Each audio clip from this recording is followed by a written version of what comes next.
Good morning, traders and investors. My name is Roger Scott, and I'm the Senior Strategist for Wealth Press. Today is Tuesday. It's May 31st. The market's going to be opening up in about a little less than 2 hours, about an hour and 48 minutes or so. Folks, if you're benefiting from these videos daily that I spend my mornings doing, put some comments below. Send me some love letters. support@marketgeeks.com. I want to hear from you. I want to know if I'm helping you out. Post some comments and send me letters. I need to see them. I want to know if I'm helping you out.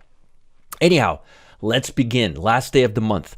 And it's a Tuesday. Whenever we have a holiday, especially a big holiday like Memorial Day, usually we have a fragmented week that starts out real slow and tends to pick up in a few days. In this case, though, I don't know if that's going to happen because the volatility, just overnight volatility, I want you guys to see this. Look at this, 500 points overnight, over 530 points overnight, which is kind of crazy if you really think about it. But that's what we're dealing with right now. The Dow's down about 150 points. The NASDAQ is up 10 points, which is telling us that the NASDAQ, the techs are a little stronger, which means there's less inflationary pressure on the market. I want to show you something cool. This is volatility on the Dow Jones. We hit an all-time high right around these levels right here when the market actually bottomed out in terms of the tech levels. It bottomed out. The volatility bottomed out right here. But look at the volatility on the actual Dow. The volatility was at 748, 755 points a day. You got to add a zero because this is a diamond, because this is in the hundreds, not thousands. But 700 points, 750 points on the Dow, and that usually happens when markets turn over. Notice when markets are going higher, volatility goes lower. When markets go lower, volatility goes higher, tends to spike. So again, we're now on the downside, and if we can go a little bit lower here, there's a good chance the Dow will break higher and can go the next resistance level, which is right here at the 34,000 level. If we can get up to the 34,000 level, there's a good chance we're going to break above it and go all the way to 35,500 on the Dow. Now, let's talk a little bit about the data. Yesterday, as I mentioned, markets were closed. We have consumer confidence, which is a pretty big report this week. Keep your eye on the bond market. And as you could see here, look at this. Bond market triggered a sell-off in stocks going down.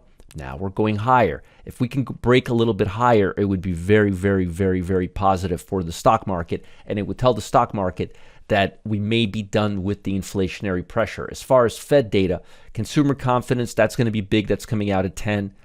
ISM Manufacturing Index, that's going to be very big. You've got obviously the jobless claims. That's going to be very important. And then the employment data. Those are the big reports for the week. I would say the biggest report is going to be the ISM manufacturing and the employment situation. Jobless claims not going to be that big because it's been fairly stable. Consumer confidence, well, we just had our GDP report, so it's kind of hard to take the consumer confidence seriously right after having a GDP report. But we're looking at a consensus of about 102 to 107. So we will see where we go. The prior is at 107. We'll see how that number goes. Again, keep your eye on the bond market. If bond market starts going down, that puts more pressure on stocks. If the bond market starts going higher, that puts less pressure on stocks. Volatility has been bouncing off this the high 25 levels, but it actually peaked out a long time before this is what I was saying. The volatility peaked out around the 9th, but the stock market bottomed out around the 18th. So I'm waiting for this to break. Here's what I think. I think if this breaks the 2546 level, the volatility, I think the Dow Jones will break above the 34,100 level. I think that'll happen contemporaneously or close there too. So keep your eye on volatility on the VIX, $ VIX. This is the index. Trading below 25.30. If it trades below 25, that's a very bullish sign for the broad market. Let's talk a little bit about global economy. We've got a lot of stuff going on our plate. So let's talk a little bit about that. European Union agreed to embargo most Russian oil imports by the year end. Again, a big rally in oil. Oil prices are trading near $120 a barrel following the agreement by Europe leaders to embargo most Russian oil imports. New Russian sanctions. What does Putin think? He's going to just do this and no one's going to do anything in response? Come on, man. China's easing of antivirus curbs on businesses in Shanghai and Beijing are raising hopes for stronger growth in the world's second largest economy. Official survey of factory activity picked up in May, very, very positive. Still below 50 level, which is expansion. It's at 49.60 from 47.40. But hey, I'll take it. I'll take it. More factories, shop, and businesses are being allowed to reopen this week in China. That is huge, huge, huge, because we get a lot of our imports, or they export a lot. We get a lot of our imports from there. Investors were relieved. This is big after Commerce Department data showed that U.S. inflation, which has prompted the Federal Reserve to raise interest rates, decelerated to 6.3% over a year earlier in April. That's the first decline in 17 months, and it may be a sign that inflationary pressure may be topping out. Worries remain over whether the Fed can control inflation that's running at a 4-decade high without tipping the biggest global economy into a recession, and that's really what this is all about. The more upside we get in the bond market, the less chance of us going into a recession. This is why we focus on the long bond right now. The higher chances of volatility going lower, the higher chances the stock market going higher. Very, very, very, very important right now. Now, in terms of sectors, energy, utilities. Remember I told you healthcare is starting to come up? Healthcare is very neutral to inflationary pressure because it's healthcare. Government subsidies, people are getting healthcare regardless whether inflation is there or not. No one's going to stop having an emergency surgery or go to the hospital because of inflationary pressure. But you should stick to these sectors right now, to the long side. Energy, utilities, which have been up there for a while, basic materials, consumer staples, nothing new there, but you can add healthcare to that mix. In terms of the downside, financial, technology, communication services, consumer discretionary. Be careful with communication services because, as I showed you, it has been going up considerably. Now it's all the way 11th, 10th, 9th, 8th, 7th place, not 11th place. And if that continues, it'll start coming up here on a cumulative basis as well. Now, here's what you need to know, and this is pretty important stuff. Earnings this week, the large caps are finishing up. We're now moving into smaller caps and retail, but we still have a few big ones on the horizon. Salesforce, we're expecting 94 cents per share. That's coming out today. That's a year-over-year decline of 22%. Should be priced into the market. Revenue is higher, 23%. That says a lot. Wednesday, tomorrow, GameStop. Per share loss of $1.45. They're looking for a modest year-over-year revenue gain of 3.1%. And then we've got Lulu, one of the best fastest-growing clothing companies in the world. They're expecting, let's see here, between $1.38 and $1.43 cents per share, which is an increase. They had $1.16 last time.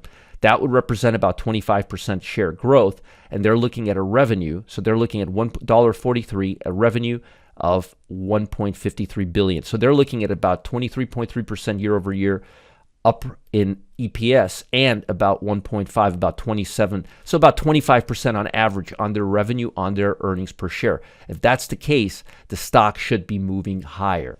Now, what you need to pay attention to this week is, I want to show you some good stuff right now. This NASDAQ right here, we are past our first resistance level right here. Right here. The next level, the next resistance level is going to be 330. On the SPY, and I want to show you something that's catching my eye. On the SPY, we also passed the first resistance level. The next level is at 430. Now, I want to show you something that's really cool that's catching my attention. This is the Semiconductor Index. Notice how it's making higher highs. Notice how stocks, let me see if Applied Materials is one of them. Yeah, notice how these stocks are bottoming out and turning around. That's very, very, very important. That's happening also to the SMH index. We're seeing higher highs and a turnaround. And let me show you this. The levels that we're at right now, if you look closely, these are levels we haven't been to in 2 months. So if we break out a little higher, we'll be having a 2-month high. And it looks like the market's going, again, from being very, very bearish to just kind of being choppy and consolidating. If we can get back into these levels, which it looks like we will, if we can press above 250 on the semiconductors, it'll be very, very bullish for chip stocks. So keep your eye on the 250 level on SMH just keep your eye on SMH. That's sufficient. That'll get you through it. Or if you're looking at chip stocks like Micron, for example, notice how choppy it's been. Wait for this thing to break out above 76. We want to see a breakout to the upside in chips, and that'll be very beneficial to large caps, QQQ, such as the QQQ. Also, keep your eye on the Russell, but I'm seeing a lot of rounding bottom patterns and higher highs. This is kind of what I'm seeing across the board, higher highs and a breakout. Next level on the Russell, 194. Bottom line is we're looking stable. We can expect a little more volatility, but the fact that the Dow Jones volatility is moving away from the 700 range, the fact that VIX is moving below the 25 or near the 25 and on its way down, the fact that small caps are having higher lows and chip stocks are following the same pattern and the same trajectory, it's a very, very, very bullish sign. Very, very bullish sign. Let's see if this can continue. Let's see if we can break these resistance level that I mentioned over the next few days. And if we do, we can see more upside. Now, before I gotta go, there's no secret. Before I go, there's no secret the stock market is a complete mess right now. But believe it or not, there are stocks that are still driving this market and stocks that are also making new highs, all-time highs. They aren't well-known names that people are trading during the post-COVID crash bull market. I'm talking about value plays that have dirt cheap call options right now and defensive names that thrive in a bear market like utility stocks. So I'm going live today, Tuesday, May 31st at 1 p.m. Eastern time to show everyone how they can get in on the action. I'll show everyone exactly what these stocks are, how to find them, most importantly, how to prepare for what's coming next. Follow the link below. Don't miss my webinar, my class. It's happening at 1 p.m., all meat and potatoes. It's going to be very, very cool, and I haven't done this one in a while. You guys are going to love it. It'll teach you how to trade both sides of the market, how to put in a hedge, what catalysts cause stocks to go higher. You're going to love it. I'll show you how to find these names and, more importantly, how to prepare for what's coming next. Follow the link below. Register for my event today, 1 p.m. Eastern time, May 31st. Love letters, comments below. Bye, guys. I'll see you later. Have a great, great day. Bye.